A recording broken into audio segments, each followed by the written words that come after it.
My dad's side of the family is Bajan. It's more proper there. Right. And in a sense of tattooing, it's still criminal underworld. Even my dad, he's like, oh, you're gonna do tattooing? You won't make any money off of that. And I was like, cool, watch me, dude.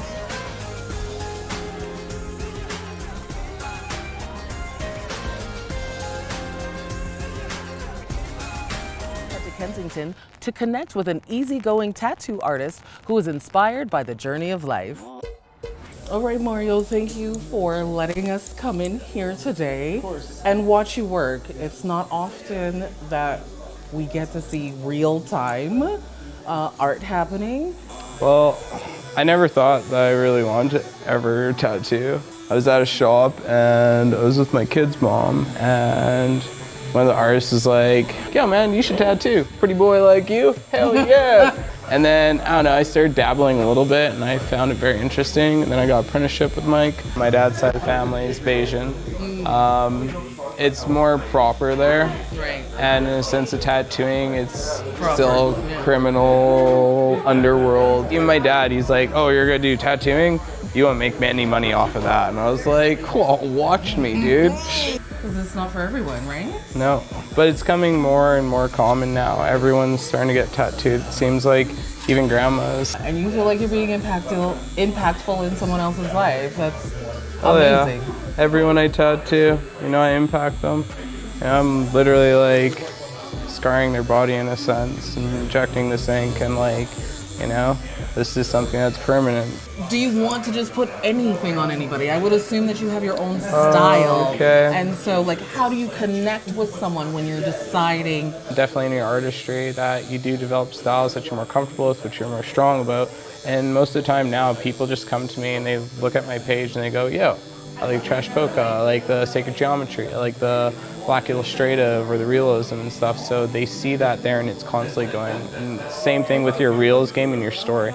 Keep the things that you are wanting to work on and keep that going in people's face. I like things a little more saturated, bigger pieces, something that has weight. My favorite thing so far that I found just from tattooing is when someone's like, well, I expected a good piece, but you just blew my mind on this.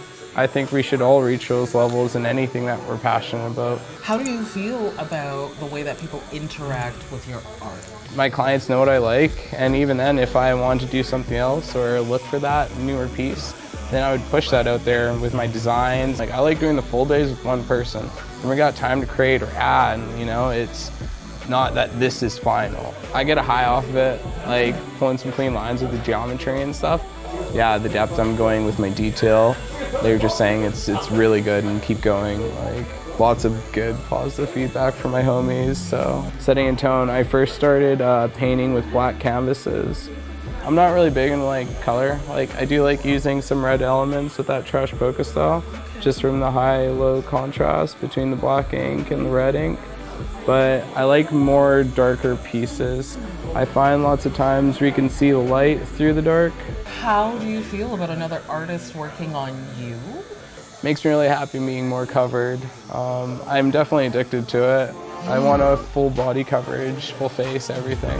So what are some of the processes that you use as a tattoo artist that you would ask people to look for? I definitely look at the shop. The shop's everything. Look how professional they are and like they're sterile. Word of mouth is important. Consults are really big. When I don't know a person, I do a consult. Gets a good feel of each other. You can talk about the piece. If I smell liquor on your breath, you're not getting inked. I'm sorry. Like, we're professionals here. We're not just willy-nilly, just doing whatever. I think the stereotype of tattoo artists is that they're not real artists. I think that's okay. Yeah, honestly, like, the less we get looked at by society, still come get tattoos, but I don't really want us to be like controlled, and at the same time, you can have a professional life. You can have, you know, buy that house, that car. Who comes to get tattoos? I think it varies on the artist, what kind of art they're doing. I mostly get women 25 to like 40s, and then males, it's anywhere from like 18 to late 40s. this is my main focus in my kids, but like the progress and the direction I'm going, I'm never gonna stop. For like big pieces, like I'm working on the sleeve right now, and this one's gonna be done in 3 sessions. Is there a place that you like to work more than another? Oh yeah, no, like I find legs switch out the most. Again, we have certain spots where we just can't take that much. We have limits. I would start off with your arms. You don't grow as fast if you detach from everything and try to do your own thing, especially when you're not ready.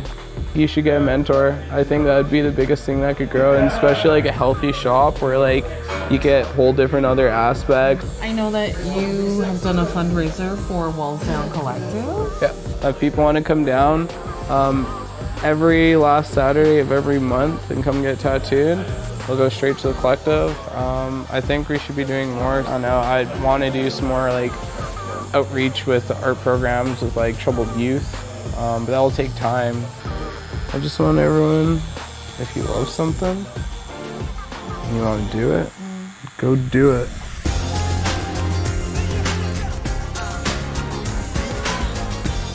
For sharing your stories that embody the creative spirit.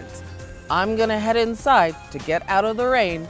Well, we'll see you next time on Living a Creative Life.